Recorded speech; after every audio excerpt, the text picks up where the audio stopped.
What's up, guys? Welcome to Daily Dose of Reddit. This is your host, Zach, and today's subreddit is r/ChoosingBeggars. This story's called Choosing Beggar Couple Breaks Into My Backyard on 2 Separate Occasions. Sorry this is so long. It's a story that involves a choosing beggar couple with an incident involving them individually a week apart. It was mid-morning and I had just woken up to start getting ready for work. Got my cup of tea, booted up the Xbox so I can listen to r/ as I took my sweet time waking up. I was halfway through my first cuppa when I started hearing an odd grunting coming from my backyard. I quickly rolled up my blinds, one of my bedroom faces my backyard, to see a random guy trying to unscrew and pry the lock off of my garage door. Instantly called the police, telling them that someone was attempting to break into my garage. A few minutes later, the cops arrived and approached the man as he was still trying to get into my garage. I had my window open so I could communicate with them while remaining safe in my house, as one of the cops suggested, in case the man became hostile, because they recognized him to be one of the homeless people that's constantly in and out of jail. The exchange went as such. "Hey, buddy." The cop knew him by name. "Can you put down the screwdriver real quick and come talk with me over here?" "Oh, hi, officer. Long time no see.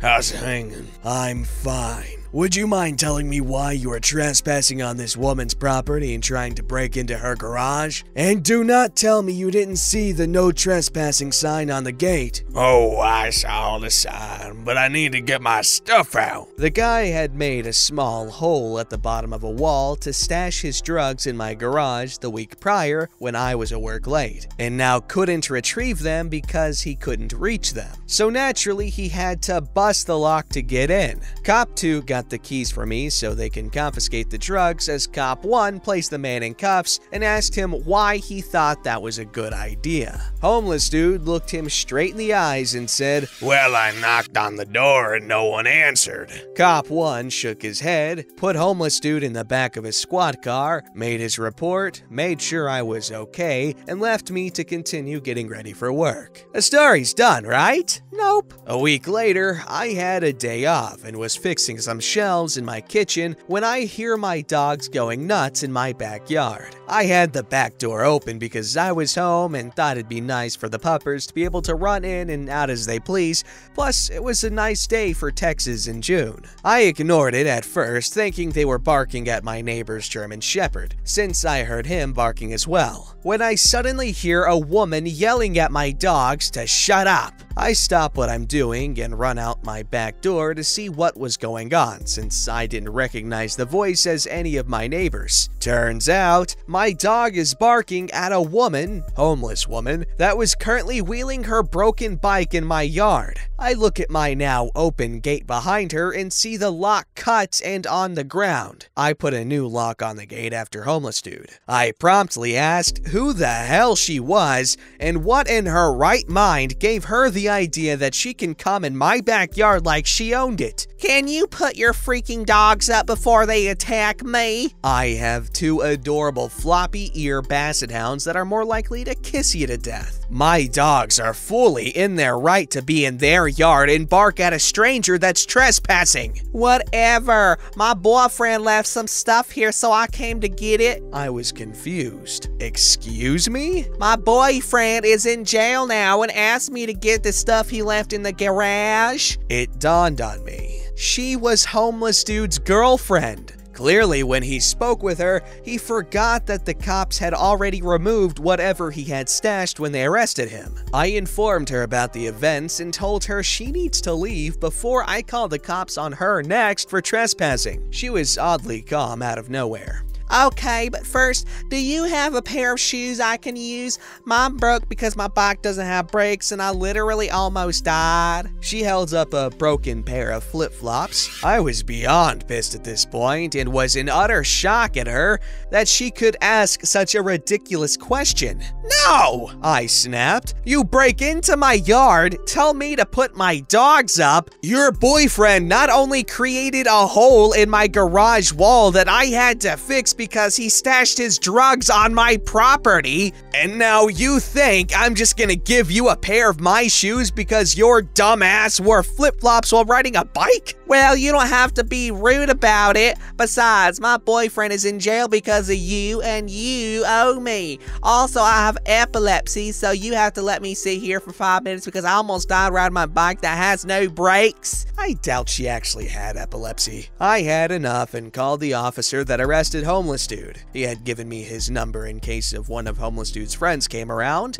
Boy, he called it. As soon as she heard me put Cop 1 on speaker, she takes off running out of my yard and down the street. I give a description of her, so an official report is given. I have since replaced the new lock on my gate and added a second lock on my garage door. It boggles my mind the logic some people have to think that they can do what they want. Yeah, that's really disturbing that people just casually stash drugs in other people's property.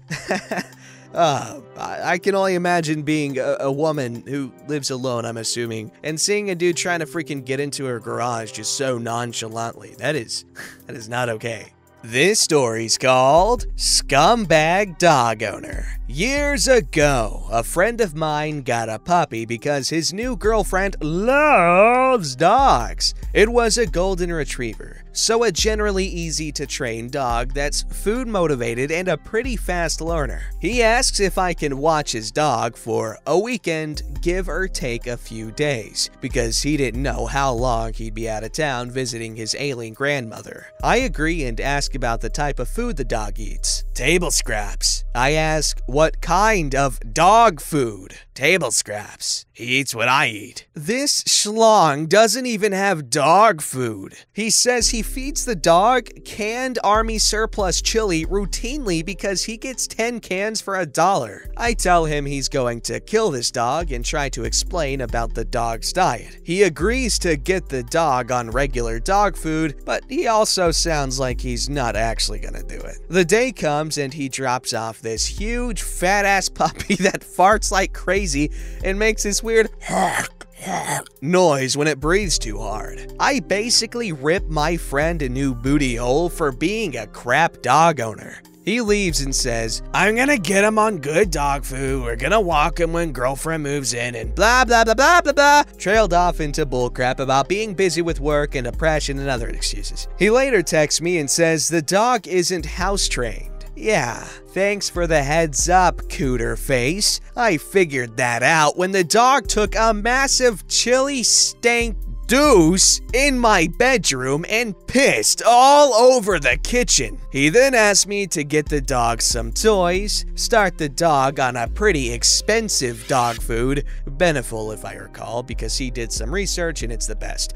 Bullcrap, he saw a commercial on TV, and try to house train him before he comes home. I think this butthole planned it to have me train his dog and pay for toys because he's lazy as crap and cheap. Well, while he's gone, friend's new girlfriend dumps his ass because he was stupid enough to post check-ins on Facebook and make comments about having a great time reconnecting with an ex in his hometown. Might not have been too bad until he said something like, a couple more beers and I think she'll be ripe for the picking, is some dumb crap about planning to bang her. And now I'm even more pissed because I was told he was gonna visit his grandmother and help her pack and move into some assisted living place. He's checking in at places 2,000 miles from where his grandmother lives. So, the girlfriend dumps him, and now that the girlfriend isn't around, he has no need for a dog. The weekend, give or take a few days, ended up being 2 years. After 2 weeks, I called. No answer. Texted asking when he was coming home. No answer. He basically ignored me for 2 years. 2 years later, the phone rings. It's him acting like we're best friends. It's like we'd been buddy-buddy and nothing ever happened. It's an awkward conversation, like he's talking just to talk and doesn't really give a crap about catching up. I figure he's gonna ask for the dog. Nope, we end the conversation and that's it. He calls a few more times over the next couple of weeks, and I think maybe he's really trying to reconnect. By now, I really don't even want to though. On the 4th or 5th call, it happens. He tells me he wants his dog back. Then come a few waves of choosing beggar level bullcrap. I get pissed about the grandma lies, ignoring me, ditching the dog, and just being an all-around poohead. I flat out tell him to drop dead. He gives me this sob story about how I kept the dog from him for 2 years, and now all he wants is a chance to cuddle some fluffy love. I tell him to drop dead again. He tells me his girlfriend loves dogs, and I'm denying her a chance to have fluffy love. I assume fluffy love is what his dim-witted girlfriend called pet ownership. I tell him to drop dead. Finally, he pulled out the old, "It's really for the baby. No kid should grow up without a pet. Would you really deny a child the chance to grow up with a loving dog?" I tell him I don't give a frick, and he's not getting the dog, so he can destroy him with canned chili and neglect. He demands $1,500, saying that's what he paid. I know he paid $800. I tell him he owes me $3,600 for a hip operation for the dog, as well as general vet visits, shots, toys, food, collars, leashes, grooming, etc. He tells me to step off and says he's going to sue. Fine, go ahead.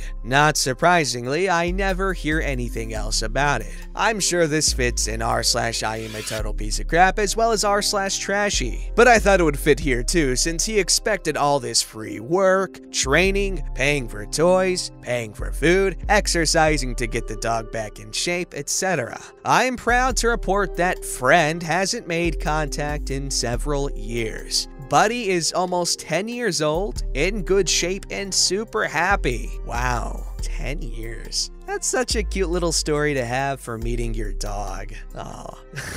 Chili farts, that's disgusting. Also, PSA, don't buy a dog unless you fully intend to taking care of it and all that taking care of it implies.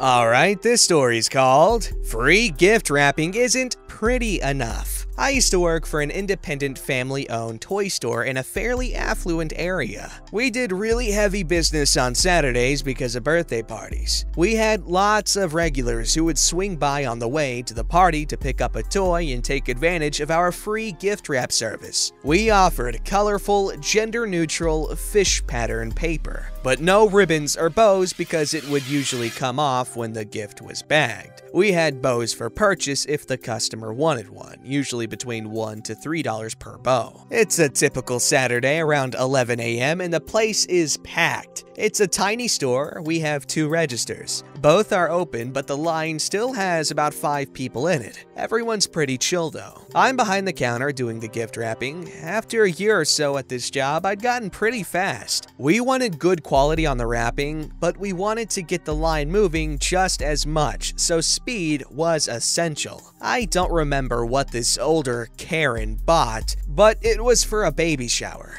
She has already paid for her item and has stepped aside to wait for me to gift wrap. The toy was in a box with an open-angled front, I do recall, so not the most even thing to wrap. I do my best. There's no holes, no great lumps, no tape showing. Just for fun, let's count the number of times I say free. I go to hand it to her and she says, "Where's the girl paper?" This is the paper we have for our free gift wrap service. During this exchange, another 2 items have appeared on the counter to be wrapped for other customers. "It's for a baby shower." Me, annoyed but trying to be polite. "Yes, ma'am, this is our free paper we offer as a courtesy. We have some other options of gift wrap for purchase. If you'd like to buy one of those, I'd be happy to wrap it for you again." Not supposed to do that, but I really was trying to be nice. "I'm not standing in that line again." Another employee has begun wrapping the other gifts behind me. "Can't you do it better?" Blinking rapidly. "Sure, ma'am."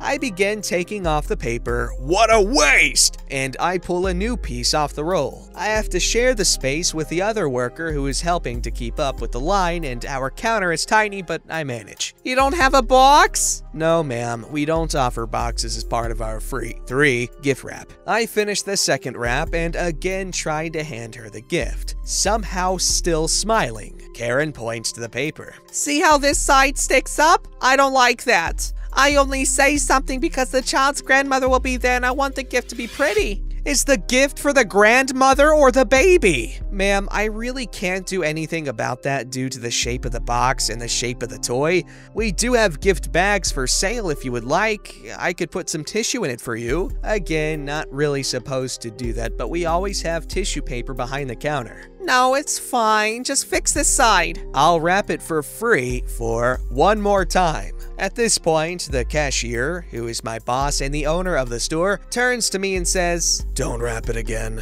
You're done. He turns to the lady and says, We gift wrap for free. 5, not for show. Take it or return it. She took it, red-faced and mumbling about how she probably shouldn't have made a stink about something free. Hey, at least she learned from it. Good thing she admitted her mistake. That's actually really good. Good job, Karen. I'm proud of you. This story's called, There is no such thing as a $5 custom pattern. I studied fashion design. There are entitled people who think they can exploit this. Once, a total stranger contacted me, asking if I could make her a pattern for a dress she would sew herself. She wanted a pattern made from scratch, custom fitted to her body, and from the description she gave me, it wasn't a simple style in the least. I have the skill set to do that, but it's a lot more work than people realize. Professional pattern makers often make more money than fashion designers because it's a specialized skill, and very few people are good at it. My pattern making professor used to charge clothing companies $5,000 a pattern.